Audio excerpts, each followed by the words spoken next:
Kakinada Janasena MP అభ్యర్థి Tangella Uday Srinivas background ఏంటి, ఎంతవరకు చదివారు, దుబాయ్ లో ఏం చేసేవారు, ఆ వ్యాపారం మన దేశంలోనే ది బెస్ట్ ఎందుకయింది, నెలకు అన్ని వేల కోట్ల సంపాదన ఎలా సాధ్యమైంది, పవన్ కళ్యాణ్ కు అంత పెద్ద గిఫ్ట్ ఎందుకిచ్చారు, ఇలాంటి వివరాలన్నీ తెలుసుకోవాలంటే మా వీడియోను చివరి వరకు చూడండి. స్టోరీలోకి వెళ్లే ముందు మా ఛానల్ ను సబ్స్క్రైబ్ చేసుకోండి. కాకినాడ ఎంపీ స్థానానికి జనసేన అభ్యర్థిగా ఉదయ్ పేరును ఆ పార్టీ అధినేత పవన్ కళ్యాణ్ ప్రకటించారు. దీంతో ఉదయ్ ఎవరు, ఆయన బ్యాక్గ్రౌండ్ ఏంటి అన్న దానిపై చాలా మంది గూగుల్లో సెర్చ్ చేయడం స్టార్ట్ చేశారు. ఇంతకీ ఉదయ్ కుమార్ ఎవరో, అతని బ్యాక్గ్రౌండ్ ఏంటో ఇప్పుడు తెలుసుకుందాం. ఉదయ్ పూర్తి పేరు తంగెళ్ల ఉదయ్ శ్రీనివాస్. ఇతను పవన్ కళ్యాణ్ కు వేరే లెవెల్లో అభిమాని. తంగెళ్ల ఉదయ్ శ్రీనివాస్ స్వస్థలం తూర్పు గోదావరి జిల్లా కడియం. ఆయన 10వ తరగతి కడియంలోనే చదివారు.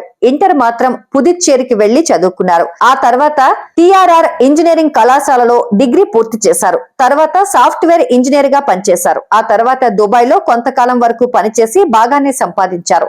4 డబ్బులు రావడం, సాఫ్ట్వేర్ ఉద్యోగంపై విరక్తి చెందడంతో ఆయన 2015లో ఉద్యోగానికి రాజీనామా చేశారు. సొంతంగా తన కాళ్లపై తాను నిలబడాలని ఆయన భావించారు. దుబాయ్ నుంచి హైదరాబాద్ కు చేరుకున్న ఉదయ్ సొంత వ్యాపారాన్ని ప్రారంభించారు. 2016లో టీ టైం పేరుతో అవుట్లెట్ ను ఉదయ్ ప్రారంభించారు. జనంలో టీకి ఉన్న ఇష్టాన్ని చూసి దానినే వ్యాపారంగా మలుచుకున్నారు. మొదటి అవుట్లెట్ 2016లో రాజమండ్రిలోనే ప్రారంభించారు. ఇక ఉదయ్ వెనుదిరిగి చూడలేదు.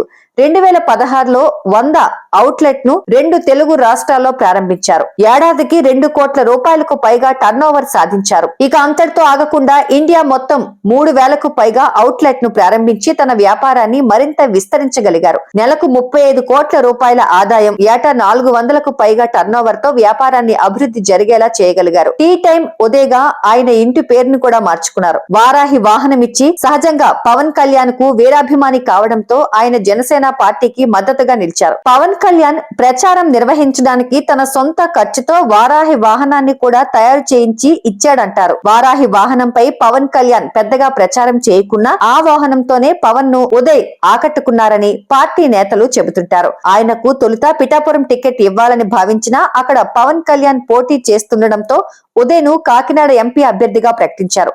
జనసేన కాకినాడ, మచిలీపట్నం 2 పార్లమెంట్ స్థానాల్లోనే పోటీ చేయనుంది. మరి పవన్ కళ్యాణ్ ఎంతో నమ్మకముంచి అనౌన్స్ చేసిన ఉదయ్ ఎంపీగా గెలిచి జనసేన తరపున పార్లమెంట్ లో అడుగు పెడతారా లేదా అని తెలియాలంటే ఎన్నికల ఫలితాలు వెలువడే వరకు వేచి చూడాల్సిందే. మా వీడియో మీకు నచ్చినట్లయితే లైక్ చేయండి, షేర్ చేయండి.